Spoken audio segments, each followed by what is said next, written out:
तर कसं काय मित्रांनो, स्वागत आहे माझ्या ब्लॉगमध्ये. आपण सकाळी उठून आपल्या सूरजदादाचं आपण दर्शन केलेलं आहे आणि सूरजदादा ढगाच्या आड गेल्यामुळं चमकत मी नाहीत. आज इथं आपला ऊस टाकलेला आहे, गाईंना टाकायचा आहे तो. आणि आता मी थोडा चमकत आहे.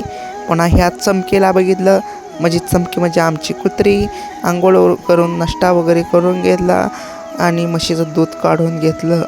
म्हशीचं दूध काढले की आपल्याला सोडत असतो म्हशीचं पिल्लू, मग ती सोडून दिलं. पुन्हा काढल्या गाईच्या धारा, गायला बी खायला टाकून घेतलं.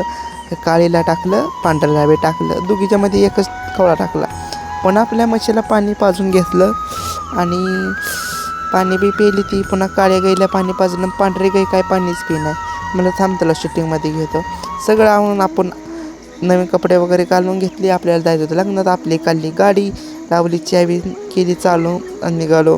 हे रस्ता झालेला आपला चांगला गावाचा आणि लग्नात पोचलो आणि तिथं जेवण वगैरे केलं आणि घराकडे निघालो. घराकडे निघताना आपला हायवे मस्त झालेला आहे. सणात जायचं, सणात यायचं.